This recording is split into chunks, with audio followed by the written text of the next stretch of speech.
অনেক দিন পর আজ ঘর পরিষ্কারের কাজে লেগে পড়েছি। এইবারের ঈদে বাসায় ছিলাম না। তাছাড়া আমার একটা বিড়ালের চিকিৎসা চলছিল অনেক দিন যাবৎ। হয়েছে হয়েছে, পায়ের মধ্যে লাগবে। গত 1 মাস যাবৎ আমার বিড়ালটা অনেক কষ্ট পেয়েছে। মানুষ যে এত খারাপ, ওর একটা সামনের হাতে অনেক বড় আঘাত করেছে। তাকে 1 মাস ঘরে বেঁধে রেখে চিকিৎসা করেছি। এখন মোটামুটি ভালো হয়েছে। আজকে ছেড়ে দিব, কারণ দেশি বিড়াল বেঁধে রাখা যায় না, অনেক ডাকাডাকি করে। একটা ছোট বাচ্চার মতো আমি বিড়ালের চিকিৎসা করেছি। এই ঘরেই আমি ওকে রেখেছিলাম।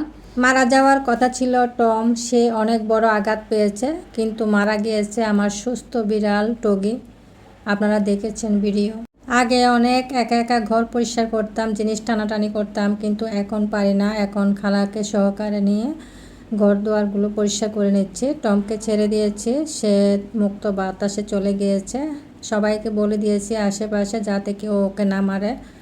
মানুষ কেন যে বুঝে না বোবা প্রাণীগুলোকে কেন মারে, তারা তো কথা বলতে পারে না। আমি তাদেরকে আমার ফ্যামিলির সদস্য করে নিয়েছিলাম।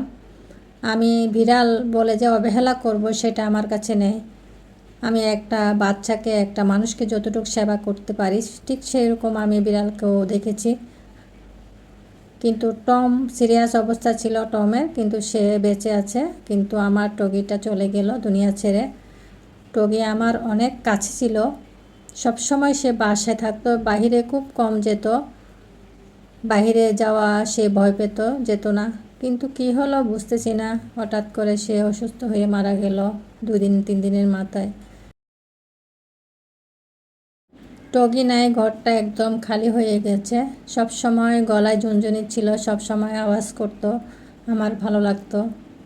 আমি ওর নাম ধরে ধরে সারাদিন শুধু ডাকাডাকি করতাম। বিড়ালগুলো দেখাশোনার জন্য আমি কোথাও যেতাম না। এবার মন চেয়েছিল বাবার বাড়ি গিয়ে ঈদ করব। আমার 3টা বিড়াল নেওয়া তো সম্ভব ছিল না, তাই 2টা বিড়াল আমাদের কেয়ারটেকার চাচাকে দিয়েছিলাম দেখাশোনা করার জন্য। ছোট্ট বিড়াল টগিকে নিয়ে আমি বাড়ি গিয়েছিলাম। মোটামুটি ঘর পরিষ্কার করে এসে রান্নাঘরে চলে আসলাম। এক চুলায় ডাল বসিয়েছি, আজকে সাজনা ডাল রান্না করব। ভাত হয়ে গেছে। রমজানে সব খালি করে চলে গিয়েছিলাম বাড়িতে। এখন একটা একটা করে সবগুলো গুছিয়ে নিচ্ছি। আতপ চালের মার ফেলে দিই। মার ফেলে দিলে একটু ভাতটা ঝরঝরা হয়, মার থাকলে আঠালো থাকে। ডালটা হালকা সেদ্ধ হয়ে আসলে আমি এখানে সাজনা দিয়ে দেব। আগে কখনো সাজনা খেতাম না, জানতামও না কীভাবে রান্না করি। সরকারি কোয়ার্টারে যখন ছিলাম তখন আমার আশেপাশে কাঁঠাল গাছ, সাজনা গাছ, বেল গাছ এগুলো ছিল। এক ভাবি তখন বলছিল যে সাজনা খান না। আমি কীভাবে খায়, কয় যে ওই দেখেন আপনাদের গাছে অনেকগুলো সাজনা ধরে আছে, এগুলো আমরা ডাল দিয়ে মাছ দিয়ে রান্না করে খাই, আপনিও খেয়ে দেখবেন। তখন থেকে আমি সাজনা ডাল রান্নাটা শিখেছি। মাছ দিয়ে তেমন একটা আমি রান্না করি না।